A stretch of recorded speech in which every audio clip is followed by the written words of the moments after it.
기도하였습니다. 아멘. 인생을 살다 보면 가끔 인생 가운데서 어떤 것을 선택해야 될까 선택의 기로에 서 있는 경우가 있고, 그 선택의 기로 가운데 어떤 선택을 했을 때 인생이 확 달라지는 것을 경험하기도 합니다. 그것을 어떤 사람들은 터닝 포인트라는 표현을 쓰기도 합니다. 어떤 사람과의 만남이 터닝 포인트가 되기도 하고, 어떤 사건이 그럴 때도 있고, 어떤 경험이 그럴 때도 있습니다. 예수님의 제자들에게 있어서 예수님과의 만남은 큰 변화의 시작이었습니다.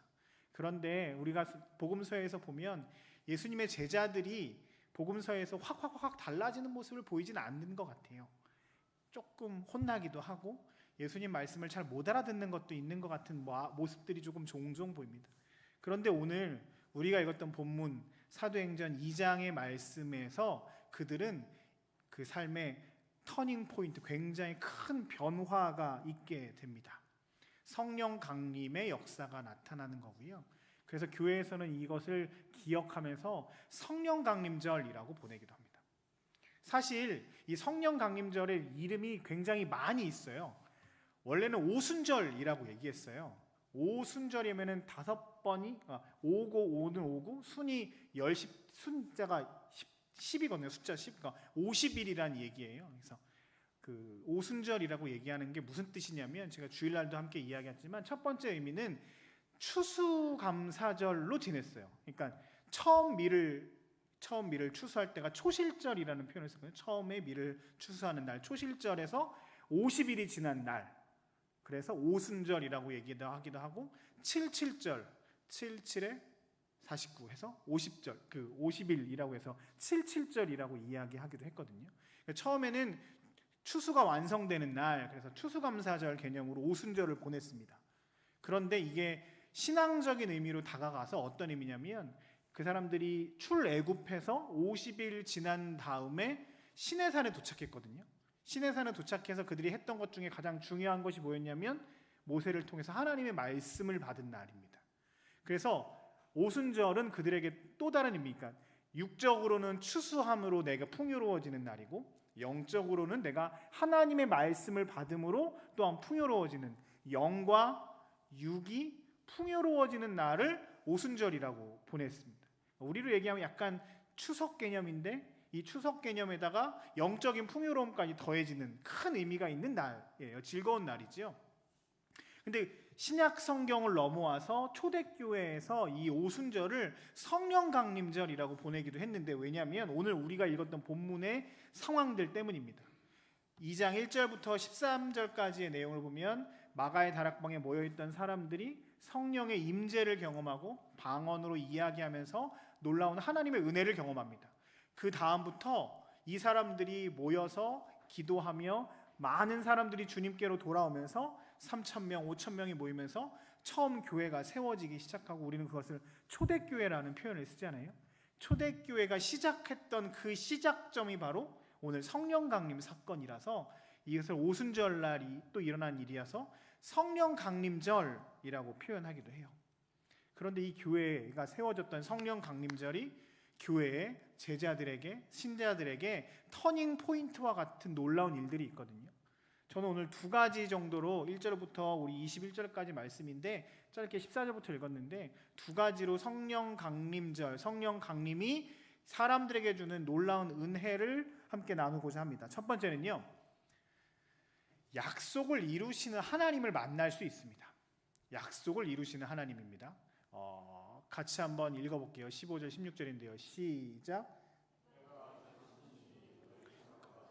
이 사람들이 취한 것이 아니라 이는 곧 선지자 요엘을 통하여 말씀하신 것이니 일렀을 때라고 하면서 우리가 알고 있는 17절부터 말씀을 쭉 베드로가 이야기합니다. 오늘 우리가 읽었던 것은 사건이 일어나고 사람들이 야 쟤네 술 취한 거 아니야? 라고 얘기하니까 설명하는 장면인데, 설명의 핵심이 뭐냐면, 이거 옛날 니들이 알고 있는 말씀, 요엘서의 말씀이 이 상황 가운데서 이루어진 거야. 그 요엘서의 말씀이 지금 이 현장에서 이루어지는 현장을 당신들이 보고 있어. 하나님의 약속의 말씀이 지금 이루어졌어. 이 이야기를 하는 겁니다.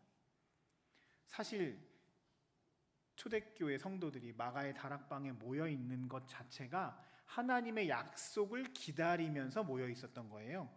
1장 4절에 보면 예수님께서 승천하시면서 제자들에게 뭐라고 명령하신 게 있으세요? 뭐냐면 예루살렘을 떠나지 말고 이곳에서 기다리라. 내가 너희에게 줄 것을 기다리라라고 말씀하셨거든요. 사람들은 그것을 향해 기다렸습니다. 하나님 주님께서 올라가시기 전, 승천하시기 전에 약속하셨던 내가 너에게 귀한 것들 선물을 줄 것이니까 기다려, 예루살렘 떠나지 말고 기다려라고 하셨던 그 약속의 명령을 순종한 거죠. 근데 사실 뭐 예루살렘 떠나지 말고 뭐 그럴 수 있지 이럴 수 있잖아요. 근데 생각해 보십시오. 예루살렘이 어떤 곳이냐면 예수님을 따르던 사람들이 이렇게 같이 있을 때 예수님이 예루살렘에서 돌아가셨잖아요. 별로 이렇게 감동이 없으시죠? 예수님 돌아가신 게. 예수님이 십자가에 달려 돌아가셨다고요. 누구 때문에? 누구에 의해서? 교회의 지도자들이랑 물론 우리 죄를 때문에 돌아가셨지만 죽인 사람들이 누구냐면 교회 지도자들, 로마 군인들, 지금으로 얘기하면 핵심 권력에 있는 사람들 아닙니까? 그 사람들이 예수를 죽인 거라고요. 제자들 입장에서는. 그러면 제자들 입장에서는 기쁘고 즐거울까요? 두렵고 떨리지 않겠습니까? 저 화살이 나에게도 오면 어떡하지? 라고 하는 염려가 걱정이 있을까요? 없을까요? 있어요. 그렇죠. 나도 죽을 수 있는데, 나도 같은 한패였는데 라고 하는 마음들이 있겠죠. 그럼 어떻게 해야 됩니까? 도망가야죠. 예루살렘 떠나야죠. 그게 정답 아닙니까? 소나기는 맞아야 됩니까? 피해야죠. 그런데 지금 예수님이 올라가시면서 뭐라고 얘기하시냐면 거기가 위험할 수 있어. 니들이 두려워하는 거 알아. 그렇지만 기다려. 그곳에서 기다려. 그럼 내가 너에게 약속의 선물 성령을 줄 거야 라고 약속하셨던 그 말씀 하나 믿고 기다리며 나아갔던 것이었습니다. 성령 강림의 역사는 주님의 약속의 말씀이 이루어지는 장면입니다. 더 나아가서 요한복음 14장 말씀을 볼까요? 그때만 얘기하신 것이 아니었어요. 내가 아버지께 구하겠사오니 그가 또 다른 보혜사를 너희에게 주사 영원토록 너희와 함께 있게 할 것이다 라고 약속하셨거든요. 이뿐만 아니라 계속 마태복음, 마가복음, 누가복음에 보면 주님께서 약속하세요. 내가 너희와 함께 할 것을 계속 줄 거야 약속하면서 성령 하나님에 대해서 계속 말씀하시거든요. 그 약속의 말씀이 오늘 사도행전 2장 1절부터 13절까지 말씀을 통해서 나타나는 겁니다. 그리고 마지막으로 오늘 우리가 읽었던 요엘서 2장의 말씀, 예전 몇백 년 전, 500년 전 요엘 선지자라고 하는 구약의 선지자가 예언을 할 것이 주의 영이 임하면 남종과 여종이 예언을 하고 노인들이 꿈을 꾸고 젊은이들은 환상을 보고 하는 이 모든 일들이 여러분 지금 보시죠? 이 기적이 일어나는 현장, 그것이 성령 하나님의 역사인데 요엘 선지자가 얘기했던 주의 영이 임하면 이렇게 변화된다는 이 예언의 말씀이 지금 여기에 이루어진 것입니다 라고 베드로가 설명하는 겁니다. 제자들 입장에서는 좀 전에 승천하시기 전에 40일 전에 말씀하셨던 주님의 말씀이 이루어지고 그거보다 예수님 죽기 전에 하셨던 그 많은 말씀들이 이루어지고 그거보다 더한 것은 저 500년 전에 요엘 선지자가 했던 얘기가 오늘 이 말씀 가운데 이루어지는 하나님의 약속의 말씀들이 온전하게 이루어지는 현장이 바로 오늘 사도행전 1장 1절에서 13절 말씀 가운데 있는 겁니다. 감격스럽지 않으시죠? 그렇죠? 네. 이렇게 얘기하면 쉬울 것 같습니다. 자녀들이랑 어렸을 때 이런 약속들 하잖아요. 너 이거 하면 내가 이렇게 해줄게. 안 하세요? 잘? 네. 내가 이거 하면 이거 줄게. 그런데 이거 했는데 아빠가 이거 안 주면 하나만 승질나지, 그렇지? 이 인간이 왜 저러지? 뭐 이런 생각들 하고 그럴 거 아니야, 그렇지? 빨리 줘야 되는데 말은 못 하겠고, 그렇죠? 네, 저희 아들이 그럴 때마다 제 앞을 어질렁거리면서 괜히 이렇게 하거든요. 빨리 내놔라, 나의 약속의 증거들을 빨리 내놔라 하면서 뭘 사내라고 계속 이야기를 하죠. 그런데 그것들을 지키면 우리 아빠는 약속을 지키는 사람이야. 그러니까 나는 아빠하고 약속을 계속 해야지. 그리고 내가 그분이 이야기한 거에 대해서 내가 잘 들어야지. 그러면 나에게 은혜가 있을 거야 라고 하는 신뢰관계가 쌓이는 것 아닙니까? 그리고 신뢰가 쌓일수록 그 관계가 더 풍성해지는 거죠. 하나님을 신앙한다고 이야기합니다. 그리고 이스라엘 사람들은 늘 하나님과 약속, 계약이라고 하는 것들을 맺었어요. 하나님의 말씀을 순종하면 나의 하나님이 되는 것, 하나님은 너를 사랑해서 내 백성이 되는 것, 계약 백성, 약속 백성이라는 표현을 쓰거든요. 약속이라고 하는 것들은 하나님과 인간 사이에 굉장히 중요한 부분이에요. 그런데 오늘 이 말씀이 그 하나님이 하셨던 약속의 말씀, 주님께서 하셨던 약속의 말씀이 이루어지는 현장입니다. 오늘 말씀에서 우리는 약속을 지키시는 하나님, 우리에게 하셨던 것들에 대해서 분명하게 지키시고 이루시는 하나님에 대한 놀라운 은혜를 경험합니다. 그리고 그 약속은 그저 나의 삶을 잘 먹고 잘 살고 내가 건강하고 이 땅에서 풍요로운 것뿐만 아니라 우리의 삶을 완전히 180도 바꾸는 터닝 포인트로 만드시는 사건이기도 합니다. 성령 강림은 저 옛날부터 약속이 이루어졌던 놀라운 은혜의 사건입니다. 주님이 우리에게 약속하신 것들은 반드시 이루시는 분이십니다. 그 약속이 성령 강림 사건을 통해서 이루어지고, 그리고 지금 우리에게도 주님께서 약속하신 말씀들은 반드시 이루어 주실 것입니다. 그 하나님을 믿고 신뢰하며 오늘도 주님 따라가는 저와 여러분들의 삶이 되시길 주의 이름으로 축복합니다. 두 번째, 오늘 말씀을 통해서 놀라운 은혜가 있는데요, 성령 강림을 통해서 우리가 깨닫고 나아가는 하나님은 통하게 하시는 하나님이십니다. 4절 한번 같이 읽어볼게요. 시작. 그들이 다 성령의 충만함을 받고 성령이 말하게 하심을 따라 다른 언어들로 말하기를 시작하니라. 아멘. 성령 강림 사건에서 그들이 성령이 임해서 어떤 특별한 바람 같은 소리를 듣기도 하고 불이 혀처럼 갈라지는 어떤 것들을 보기도 합니다. 그리고 또 하나의 특징 가운데 하나가 각자의 나라의 말로 방언하기 시작했다라고 이야기합니다. 여러분, 방언 기도 하시는 분들 많이 계실 겁니다. 저도 어머니 따라서 못 모르고 기도원 갔다가 초등학교 때인가요? 4학년, 5학년 때였던 것 같아요. 방언 기도를 받았어요. 그래서 그때는 뭔지 모르고 무서워긴 했는데 방언 기도를 하는데, 우리가 방언 기도할 때 보면은 잘 못 알아듣는 말을 쓰잖아요. 근데 이 사도행전 2장에 나와 있는 이 방언이라는 단어는 명확하게 외국어를 의미해요. 외국어. 그러니까 방언을 받았다면은 우리로 얘기하면 영어, 중국어, 요 주변에 있는 말들을 이 사람들이 지금 기도하면서 하게 된 놀라운 역사가 나타난 거죠. 그러면서 6절, 7절, 9절, 10절에 보면 그 동네 이름들이 쭉 나오지요. 바데, 메데, 엘람, 메소포타미아, 유대, 갑바도기아, 쭉 외국의 이야기들이 나옵니다. 질문이 없으셨어요?